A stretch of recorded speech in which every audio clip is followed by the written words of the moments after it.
जी नमस्कार। आप देख रहे हैं टुडे ओपिनियन न्यूज। आज हम लोगों के परिचर्चा का जो मुख्य विषय है, देखा जा रहा है कि लोकतंत्र का जो सबसे बड़ा उत्सव बोला जाता है आम चुनाव, उसके तहत आज पूरे देश में लगभग 21 प्रदेशों की 102 लोकसभा सीटों पे मतदान जारी है। और लोगों का रुझान भी देखने को मिल रहा है कि प्रतिशत वोट के बढ़ते जा रहे हैं और कहीं न कहीं छिटपुट घटनाएं भी हो रही हैं, जिससे कि चुनाव आयोग अपने हिसाब से नियंत्रित करने में भी सफलता भी पा रहा है। लेकिन यह देखा जा रहा है कि जो लोकसभा आम चुनाव प्रथम चरण जो चल रहा है, इस लोकसभा चुनाव में जो भारतीय जनता पार्टी बोलती जा रही है कि अब की बार 400 पार, उस 400 का आंकड़ा पाने के लिए यह 102 सीटों का लोकसभा चुनाव भी महत्वपूर्ण भूमिका निभाएगा। लेकिन इसमें एक पेंच फंसता ये आ रहा है कि जो 2019 के लोकसभा चुनाव हुए हैं 102 सीटों में भारतीय जनता पार्टी 40 सीटों पे ही जीत हासिल कर पाई थी। और डीएमके की पार्टी जो थी वो डीएमके 24 सीटों पे और 15 सीटों पे कांग्रेस पार्टी थी और अन्य पे 23।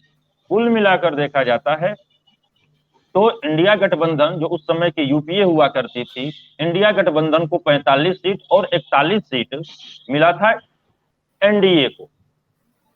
कुल यह देखकर चला जाए कि अगर 400 का आंकड़ा पार करने की बात होती है तो इन 102 सीटों में भारतीय जनता पार्टी को 75 से 80 सीटों पे जीत हासिल करनी होगी।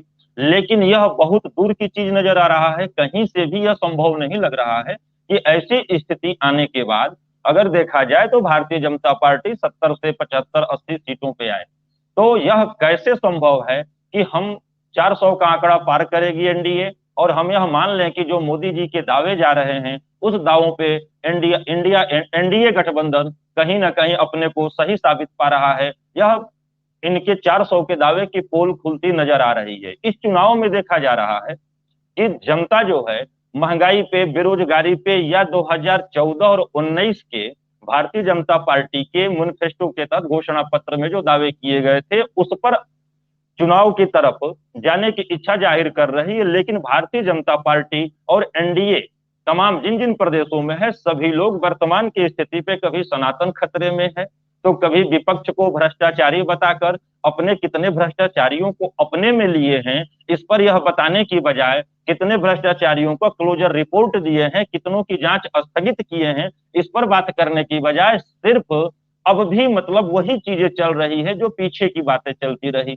मोदी जी अपने अपने भाषणों में बोलते जा रहे हैं कि 2014 में आशा जगाए, 2019 में विश्वास लाए, अब 24 में हम गारंटी देंगे। लेकिन जनता के बीच से ये बातें निकल कर आ रही है कि 2014 में जो आशा जगाए थे उस आशा के साथ 19 में आपने विश्वासघात किया और किस बात की गारंटी आप दे रहे हैं।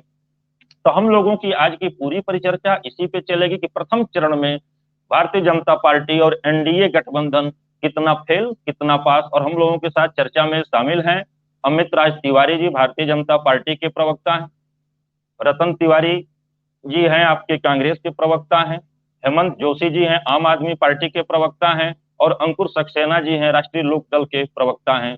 तो मैं सबसे पहले आपके पास आना चाहूंगा अमित जी, क्योंकि एनडीए के आप बड़े दल हैं। तो आप ये बताइए कि पहला चरण का जो 102 सीटों का इलेक्शन हो रहा है चुनाव में, पिछली बार का देखा जाए तो भारतीय जनता पार्टी सिर्फ 40 सीटों पे रही है।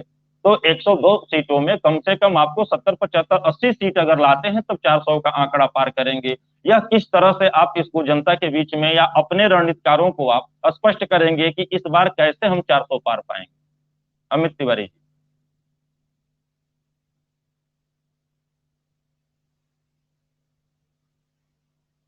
अमित जी अनम्यूट करिए। मेरी मेरी आवाज आ रही है? जी। जी। नीरज जी, देखिए, आज 21 राज्यों में 102 सीटों के लिए मतदान होने जा रहा है। मैं आपके माध्यम से उन राज्यों के सभी लोगों से अपील करना चाहूंगा कि वो घर से निकलें और मतदान दें। बहुत ही ये दिनों के बाद लोकसभा का ये सबसे बड़ा पर्व आया है और इसमें अपनी भागीदारी जरूर सुनिश्चित करें। देखिए नीरज जी, इन